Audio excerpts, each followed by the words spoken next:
client tell me the other day that she felt like she had come so far in her life in so many different areas, but that she still couldn't handle when her dad triggered her. She said she still reverted back into childhood, and she knew that to be the case because she would get a lot of emotion here in her chest, and she would have a lot of physiological symptoms. And when we get triggered by a person to that degree to where we have physiological symptoms, that is a definite indicator that that is old stuff, right? And we call that a lot of times in the psychology world now complex PTSD, which is PTSD from childhood experiences. This client is really high functioning, and she doesn't live near this parent, but she interacts with him on a fairly regular basis, and she goes down to visit. She's got a lot of siblings. They're very close knit, but this dad of hers is really narcissistic, really difficult. And it really sounds like, he's been this real patriarch in the family. It sounds like no one's ever really stood up against him or confronted him, at least not very often. And she had said that, the one person in the family that did tend to do that passed away. And so she said, she gets this fear that grips her and all of these symptoms. And, she's kind of contemplating, maybe I just need to cut him out completely, which would really disrupt her life in many ways. And so we really kind of dug in, and I said, okay, the one thing that kept coming up in our conversations when I would suggest, hey, what about, saying this to dad? Or she would say, well, I want to do this, but it would upset dad, or it would make dad mad, or it will trigger dad. And there's that fear. So with my theory, which is facet integration technique, the theory is that there's a facet of our personality that is still stuck back in childhood, afraid of this person for whatever reason.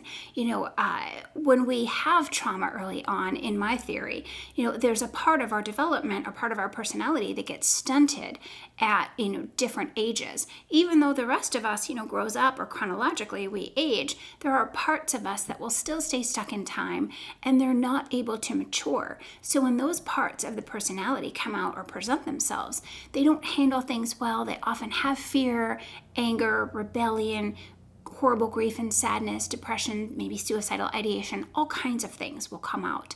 And so my suggestion to her was to go back. She had really looked at a lot of her facets, but I said there might be one you haven't found, or, you really might not be paying attention to them or helping them grow up, because these facets of your personality are actually your underdeveloped children that you get to finish raising, right? Even though you're an adult, there's a lot of unhealed parts inside of you that are younger if you've experienced trauma. And if you've experienced a lot of trauma, you're going to have most likely several unhealed parts, unless you've done a great deal of therapy. But even with a great deal of psychotherapy, and that was the case for me personally, did lots of my own personal therapy, there were still parts of my personality that were undercooked, that were frozen in time, and different things would trigger them, elicit them, and then all of a sudden that part of my personality is making decisions, running the show, and that just doesn't work for anyone.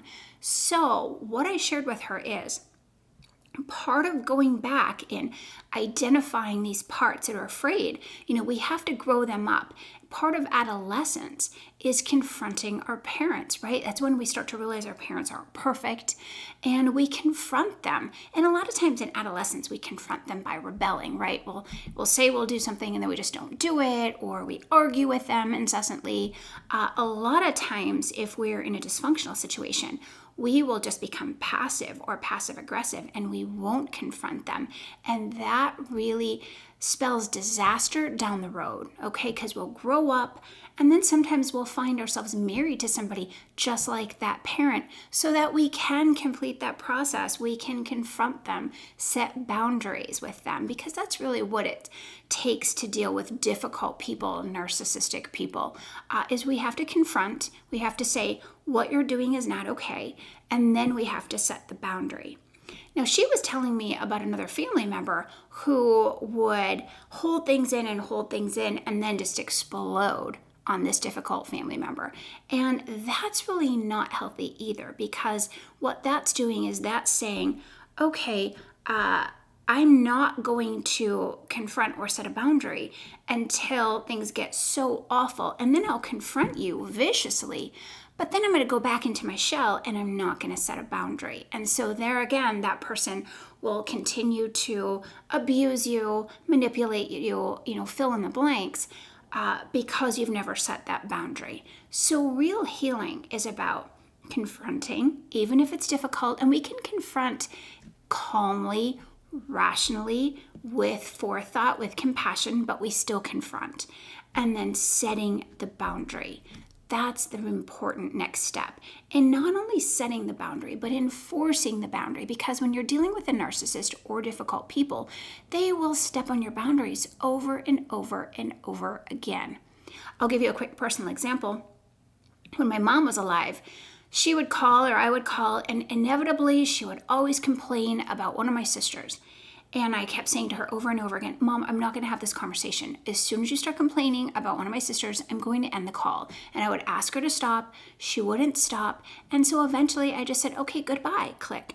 And it took years, at least 2 years, for her to stop complaining about my siblings when we would talk on the phone. Now, the funny thing was, she would still complain about me to my sisters because they never set that boundary.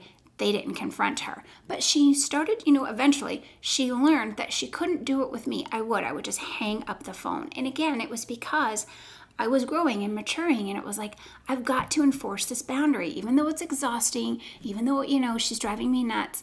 The other alternative is just to cut her out of my life completely, which I never did. And I thought about doing it, but I never did because we lived in separate states.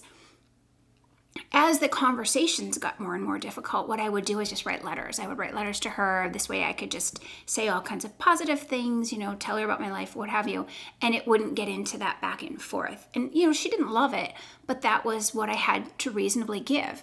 And again, part of the process of healing and growing is to ask yourself, what do I reasonably have to give? Because narcissists or difficult people, mentally ill people, they will drain you dry.